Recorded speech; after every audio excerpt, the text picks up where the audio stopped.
Thanks very much for staying with us. Time now for Africa News with me, Georgia Calvin-Smith. Tonight, South Africa's president is ordered to put money back into government coffers after being slammed for splurging tens of millions of public funds on just one of his private residences. The ombudsman's decision about Jacob Zuma's exorbitant spending comes with elections just around the corner.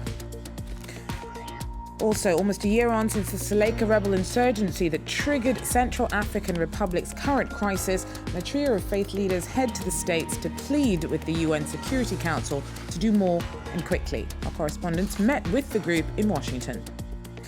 And the violence in Central African republics created almost 1 million refugees and displaced peoples. Well, Doctors Without Borders, or MSF, is calling on the world not to turn a blind eye on the civilians caught in the middle of the warring. First up, South Africa's president has been ordered to pay back part of the $23 million of public money he used to refurbish one of his private homes. The country's public protector on Wednesday finally released a long-awaited report into what was, at the time, described as security upgrades to Jacob Zuma's home.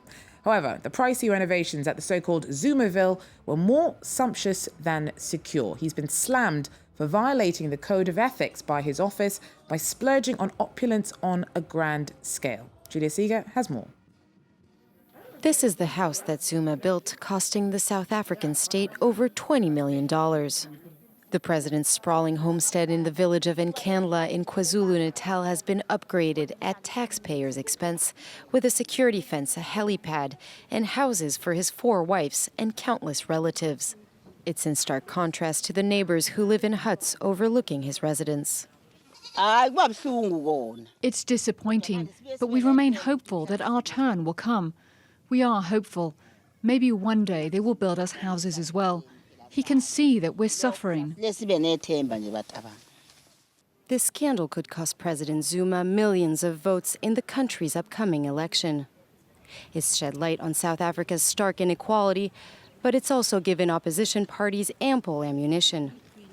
Julius Malema, the leader of the opposition Economic Freedom Fighters Party, bought houses here for local residents to highlight Zuma's extravagance at the expense of the poor. Many neighbors already say they'll be backing Malema. Analysts also expect many other voters across the country to desert the ANC. This Nkandla, the house, the 208 million rand spent on it, symbolizes everything that people have a discomfort with the current administration. President Zuma's popularity is at an all-time low. The ANC, however, is still set to win the election as the party that liberated the country from white minority rule. Well, for more on this, France 24's Aisha Ishmael joins us now from Cape Town. Aisha, so the public protector has found that Jacob Zuma violated the ethics of his office, but that he did so accidentally, so he's not criminally liable for anything. But the opposition Democratic Alliance says that they will be trying to get him impeached. Is there much mileage likely to be in that? Well, having the president impeached is unprecedented in South Africa. But yes, the Democratic Alliance, the official opposition party in South Africa, have said that they're going to be initiating impeachment charges against the president. They want Parliament to impeach him.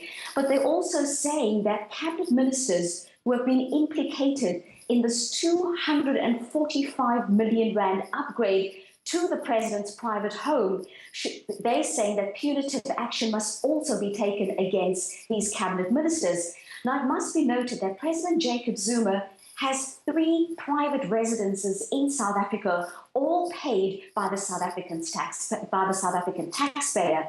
And people in South Africa are very angry about this. Some people, soon after the public protector's report was released today, took to Twitter to give their response to the public protector's response.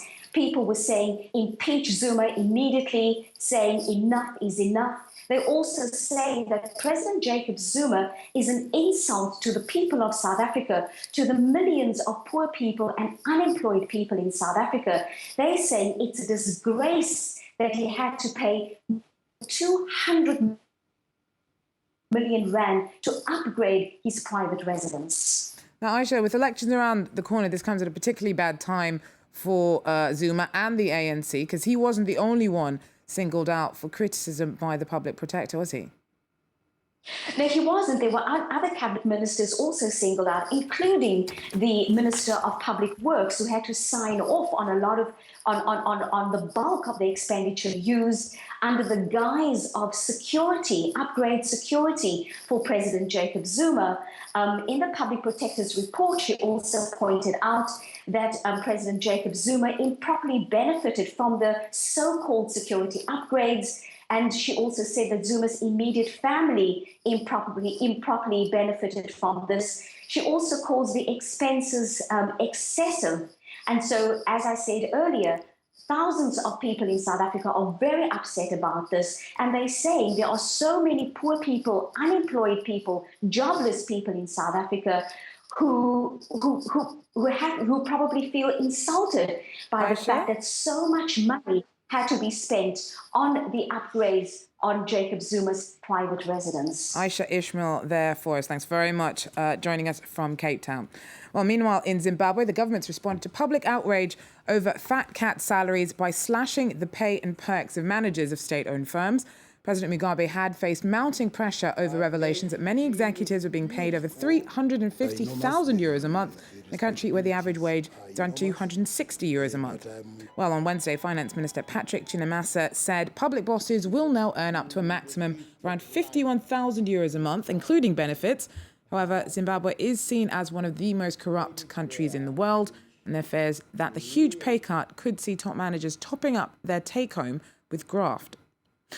Now, a day before the two warring sides in South Sudan's crisis are due to restart stalled peace negotiations, and Western diplomats are concerned that not everyone may turn up. In a joint statement, the US, the UK, Norway and the EU on Wednesday warned both President Salva Kiir's government and the camp of former Vice President Riek Machar that efforts to undermine the peace process could result in sanctions. Now, the threat of civil war arose after fighting between government troops and those loyal to Machar began last December. Thousands have been killed since, and there fears that with the rainy season around the corner, the hundreds of thousands stuck in refugee camps face risk of waterborne diseases. Meanwhile, France continues to grapple to get more EU troops to Central African Republic. There's a real fear that fighting that began almost a year ago could turn into the forgotten conflict. Three religious leaders from different faiths in the former French colony pleaded before the UN in New York this week, asking for peacekeepers to be sent to help stop what they called a genocidal war. Well, our correspondent, Philip Crowther, met the trio as they later headed to the US Capitol. They came here together from a divided Central African Republic. They, the Archbishop, the Reverend, and the Imam eat their meals together here, while back home sectarian violence is rife. They come to Washington after pleading for help from the UN Security Council in New York. Secretary General Ban Ki-moon recommends a peacekeeping mission of 12,000 members. They've come to tell their tales at the White House, at the State Department, at think tanks, to anyone who will listen. A Christian doesn't kill. Thou shalt not kill. That's what it says in the Bible. Walking through blood to get to power, we reject that. To see us together like this in the country they call the most powerful in the world, we think that the people of the Central African Republic will find hope. The hope that we are not alone, that we haven't been abandoned, and that hope is allowed. We're looking for this type of democracy. We're here to get inspiration. These three men know each other well. Here is the White House. Since it began a year ago, they've tried to make sure the crisis is not forgotten. Their meeting at the White House is with Barack Obama's advisors. They want more interest and more support. We have to go on a journey like this one all the way to the White House because the United States is one of the powerful countries in the world, and it cannot remain indifferent when faced with suffering like this of our people. Bye-bye. Despite the atrocities witnessed by the Imam, the Reverend and the Archbishop, there is time for a few smiles. Everything is working out nicely, they say. Okay, excellent. They now take their optimism and their pleas for help to Europe. They say they will take anything to save the Central African Republic. Well, for more on the crisis in Central African Republic, we're joined now by Michael Newman from Médecins Sans Frontières, Doctors Without Borders.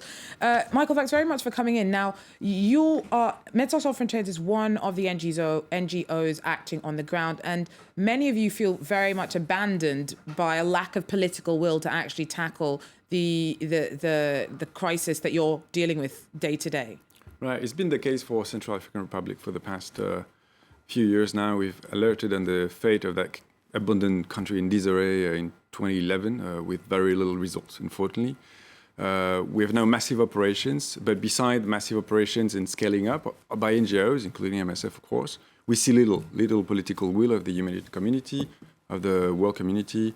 The Central African Republic government himself says little about the fate of the population, the thousands of the people that are displaced in the bush, those who are staying in the camps in Bangui, or those with the worst fate today, which are the Muslims staying in the enclaves under the threat of the militias, just poorly protected by international forces. And this is probably the most precarious population today.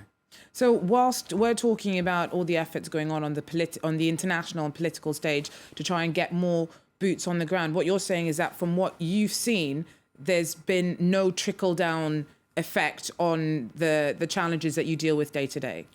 I mean, there's been some level of decrease of insecurity in Bangui compared to what we've seen in December and January, of course. But the massive exodus that we've seen of the Muslim population happening in January and February is still a dynamic. Population are still stuck in places like Bossangoa, in Bouar, in Carnot, thousands of people that have absolutely no future and that we see very little hope offered to them, very little support, and no political declaration, nothing, no declaration really, no statement. Well, thanks very much for coming in to speak to us, Michael Newman there from MSF, Doctors Without Borders. Fortunately, that's all we have time for today for African News. I will be back, though, with more in about 45 minutes. Join us then if you can. Thanks.